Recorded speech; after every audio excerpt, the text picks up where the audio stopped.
Hello, everyone, and welcome to Teacher Talk, episode 34. Before we begin today, I just want to share with you a couple of thoughts. I've been doing these videos, Teacher Talk, about teaching music pedagogy and the sorts of things that teachers do and that we all do that benefits children in their learning. I've been doing this since October of last year. And basically, these talks, in my mind, were all about getting us to share ideas on the sorts of things that we do that really help children learn, and giving me a chance to explain why I think they're so successful.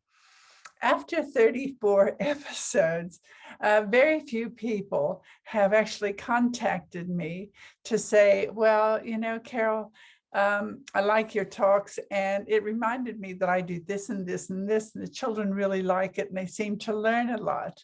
And that would be fabulous if I could have some input from the people who actually watch these. It would be absolutely great.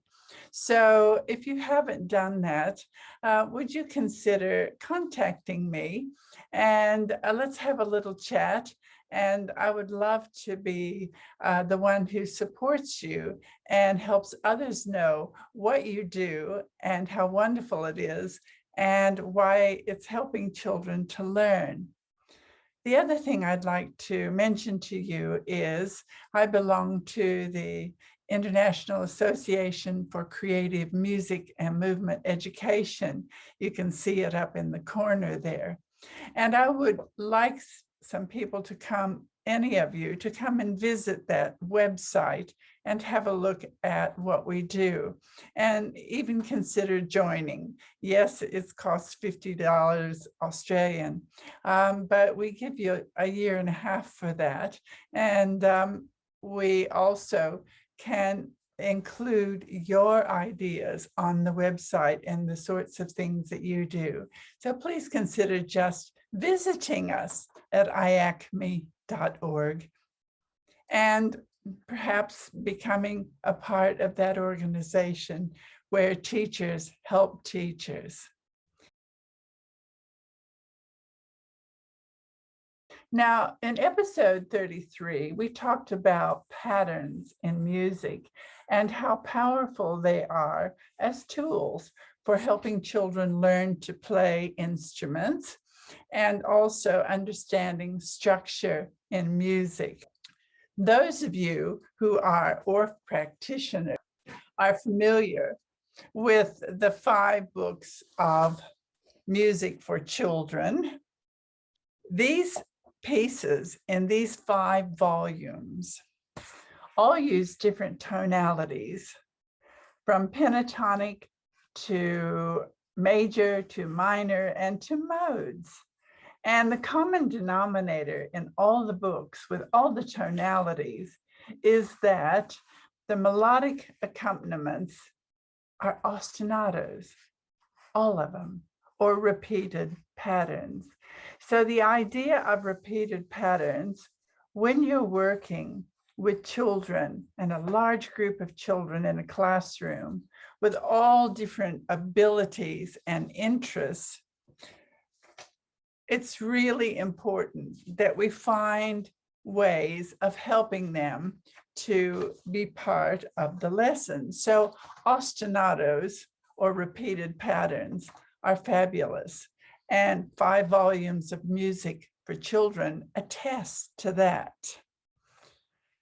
As teachers, we want our children to experience a range of different structures and styles, but we're aware that they have to be accessible. So we're on the lookout for music that has patterns and tonalities that can be duplicated on classroom instruments and using repeated accompaniments. So popular music to the rescue.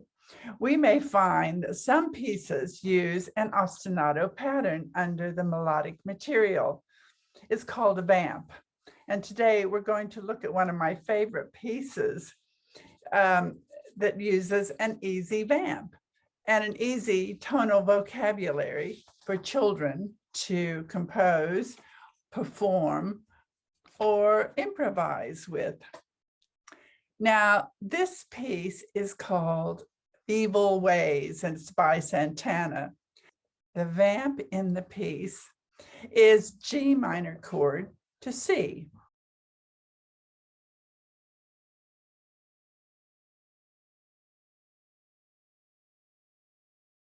The melodic material on top is Dorian, beginning on G.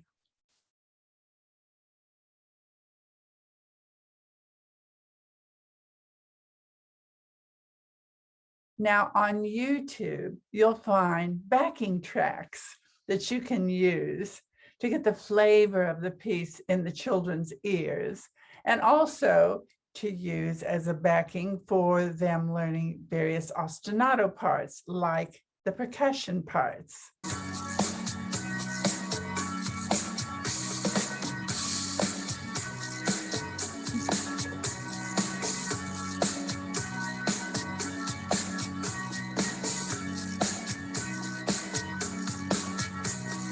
One problem with using popular material is that the words may not be suitable for children.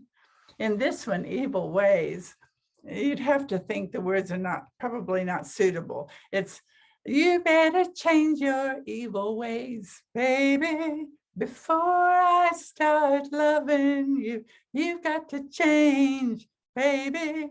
Well, I probably wouldn't be using that with my grade 5s or 7s or 8s or whatever. What are our options? You know, the song is fabulous. Good vamp, good ostinato parts, good scale. We can't just throw it out because the words are not suitable. So number one option is change the words. I'd like to go on a trip, maybe somewhere where there's sand and sea. I'm gonna swim and go hiking. I'm going camping and I'll have some fun. All right, so we can make up our own words. Or the children can make up their own words. Option 2, don't use any words at all. Use neutral syllables. Do, do, do, do, do, do. Do, do, do, do, do, do, do, do, do, do, do. It's another possibility. Number 3 option, don't use the melody at all. Just use the vamp to develop some improvised pattern. How can we do that? What we need the children to do is have the vamp and have some experience in developing some vocabulary. All right, so we can do a process that I call copy me. So stand by while I get organized. So I have here some notes, and what I would do with children in a classroom is I would say, copy me. And I would make sure that my patterns are simple and 8 beats long. So I might go.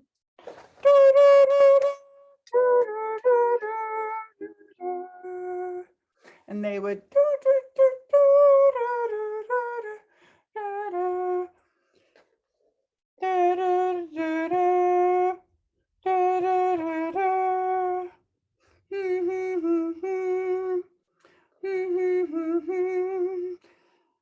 And so on. So I would do lots of simple patterns and the children would copy them. And that is to internalize phrase length and also to get some vocabulary. Then the next stage is, I'm going to do something and I want you to do something different as an answer. So I might go,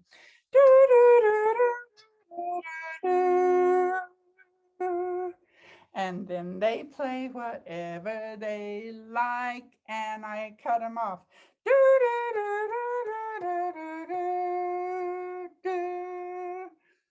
And then they copy and so on. And And finally, I would get them to do a question and answer with each other, to pretend that they're having this musical conversation. The whole time, it's to develop some skills and some repertoire. I think this is a fabulous kind of activity, especially if you've got some children in the class who are in the band or orchestra or learning piano or something. So they can really shine here because they could bring their instruments in. And if they are transposing instruments, you can give them the proper scale that will sound okay with their instrument and get them to play with each other this question and answer thing. Finally, I think you can just divide the children into groups and get them to come up with a melody that they can all play over the vamp, and then try it with the vamp, the percussion, different groups playing the melody. Now, as a teacher, you're going to have to go into YouTube and have a listen to Santana's original piece, because it has different sections. And eventually, you're going to have to put all of that in it as well, the different sections. It couldn't be a fabulous piece for a beginning band or a class who wants to play something a little bit more interesting. What a great piece. I hope you have fun with it. And I hope some of you contact me so that episode 35 is not our final episode ever. So please contact me and let's have a conversation about the sorts of things you do that you really love because they work, and I would love to showcase them on Teacher Talk. Thanks for joining me. Bye for now.